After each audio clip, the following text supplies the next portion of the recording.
नमस्कार दर्शकों, राधे राधे। मेरे प्रिय व्यूवर्स, मैं अपने इस चैनल में आपका तहे हृदय से स्वागत करती हूँ।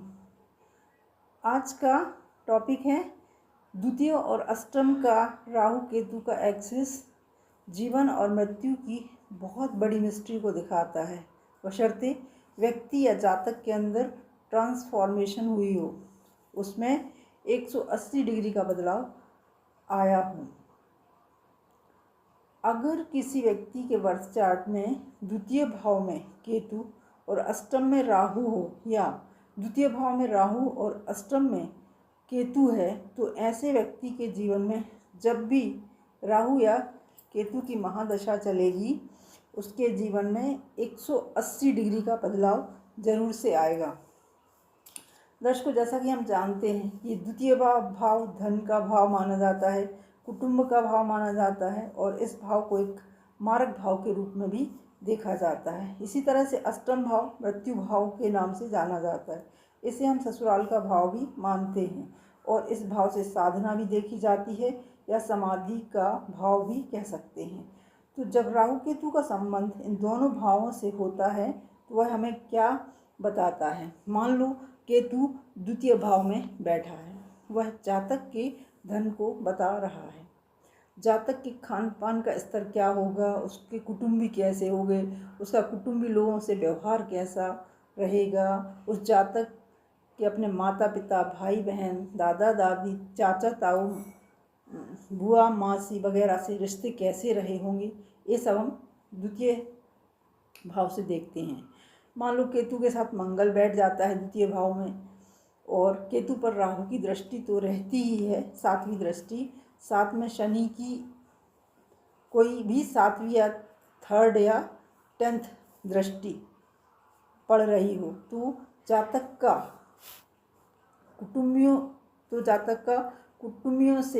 कुटुंबियों में से एक भाई तो पक्का बहुत कार्मिक निकलेगा, क्योंकि भाई का सिग्निफिकेटर मंगल उसके बर्थ चार्ट में राहु या केतु के साथ है और उस भाई से उस जातक के रिश्ते बिल्कुल भी अच्छे नहीं रहेंगे। इस तरह से राहु के साथ मंगल बैठ जाए तो अष्टम भाव में तो भी ऐसी ही स्थिति देखने को मिलेगी।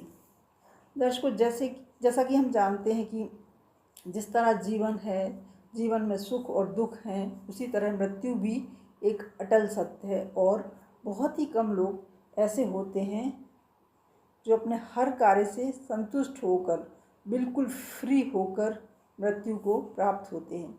ज़्यादातर लोगों के जीवन में संघर्ष लगे ही रहते हैं और यही संघर्ष, यही लड़ाइयाँ, किसी न किसी रिश्ते में धोखा खाया होता है, किसी न किसी प्रॉपर्टी में धोखा खाया होता है, किसी के साथ कोई डिसीज़ होती है, तो व्यक्ति की जिस भी क्षेत्र में जो भी चीज़ से लड़ाई चल रही होती है, वो नकारात्मकता उस व्यक्ति के साथ उसकी मृत्यु के समय चली जाती है, उसके भावों में रहती है, मतलब वो कैरी करता है और ये राहु केतु के माध्यम से अगले जीवन में प्रत्यक्ष दिखाई देती है, क्योंकि राहु केतु उन्हीं ग्रहों से संबंध बना के बैठे होते हैं जिनसे वो व्यक्ति अपने पहले वाले जन्म में जूझा है और नकारात्मक भाव उसके दिमाग में रहे हैं।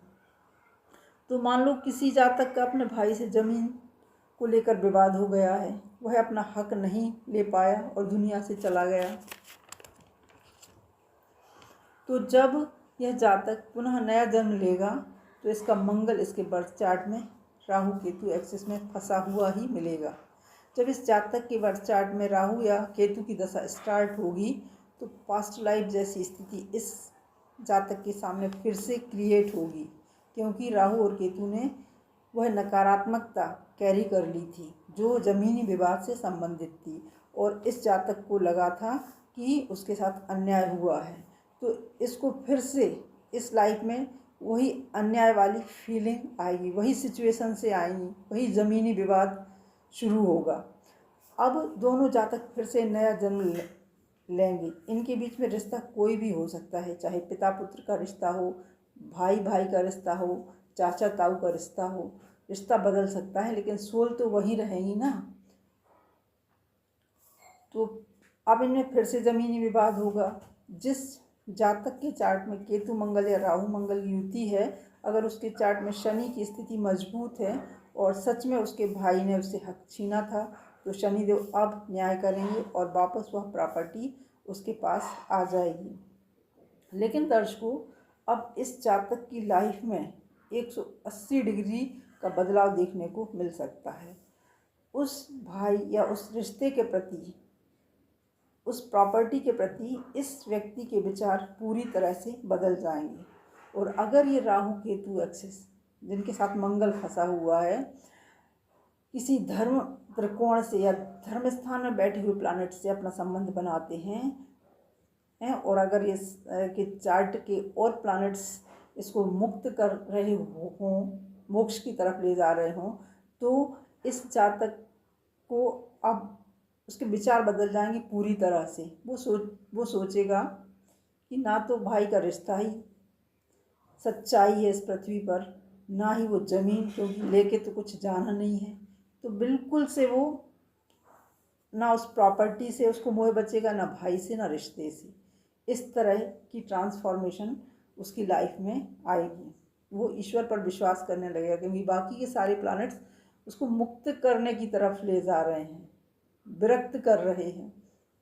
तो इस तरह की ट्रांसफॉर्मेशन देखने को मिलेगी। तो दर्शकों, यह एक छोटा सा प्रयास था यह समझाने के लिए कि किस तरह द्वितीय और अष्टम के राहु केतु कई जन्मों के कर्मों को कैरी करते हैं और व्यक्ति की लाइफ को ट्रांसफॉर्म कर देते हैं। तो आज के लिए इतना ही। नए वीडियो में फिर से मिलेंगे, तब तक के लिए नमस्कार। दर्शकों, अगर आपको यह वीडियो पसंद आया हो तो प्लीज़ इस वीडियो को लाइक करें और सब्सक्राइब करें। Thank you.